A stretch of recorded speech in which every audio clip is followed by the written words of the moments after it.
Hi అందరికీ. Welcome back to God's pharmacy. So, ఈరోజు నేను మన చాలా వెరీ మెడిసినల్ ప్లాంట్ గురించి చెప్దామని ఈ వీడియో చేస్తున్నా. నల్లేరు ప్లాంట్.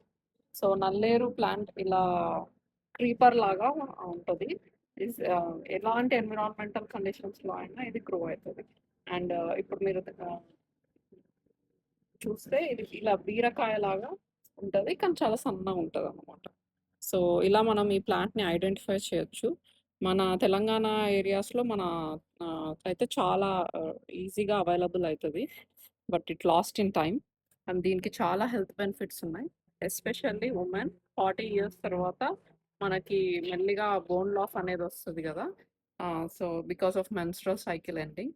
సో, మనకు చాలా ఇంపార్టెంట్. అది హై ఇన్ కాల్షియం అండ్ ఇది మనకు ఆయుర్వేదంలో చాలా బోన్ ఫ్రాక్చర్స్ అయినప్పుడు ఈ తొందరగా ఫిక్స్ అవ్వడానికి ఇది యూజ్ చేసేవాళ్ళంట. సో, దిస్ ఇస్ దట్ అంటే దీనికి అంత మెడిసినల్ వాల్యూ ఉంది. సో, ఇది మనం రెగ్యులర్ బేసిస్‌లో తింటే చాలా మంచిది. High in calcium. అందుకే దీని స్పెషాలిటీ మళ్ళీ అవేర్‌నెస్ తీసుకొద్దామని దీని మీద వీడియో చేస్తుంది. సో, లాస్ట్ ఇయర్ నేను సమ్మర్‌లో ఇండియా ఎళ్ళినప్పుడు మా అత్తమ్మ నల్లేరు పచ్చడి అని సర్వ్ చేసింది. సో, నేను అది ఫస్ట్ టైమ్ అప్పుడే తిన్నాను. సో, దాని మీద నేను కొంచెం క్యూరియస్ ఉండి మోర్ రిసర్చ్ చేస్తే దీనికి చాలా హై బెనిఫిట్స్ ఉన్నాయని తెలిసింది. సో, డయాబెటిక్ వాళ్ళకి కూడా చాలా మంచిది. బట్ ప్రెగ్నెంట్ లేడీస్ ఒకసారి డాక్టర్‌తో చెక్ చేయాలి.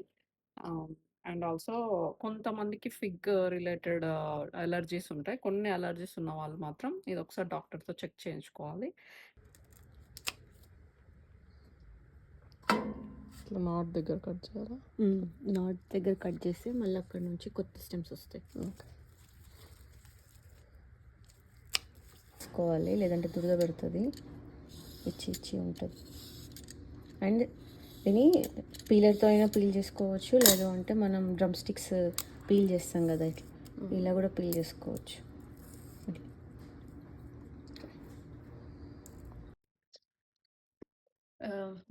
ఈ నల్లేరుని వాష్ చేసుకున్న తర్వాత కొంచెం ఆయిల్ వేసి ఫ్రై చేసుకోవాలి.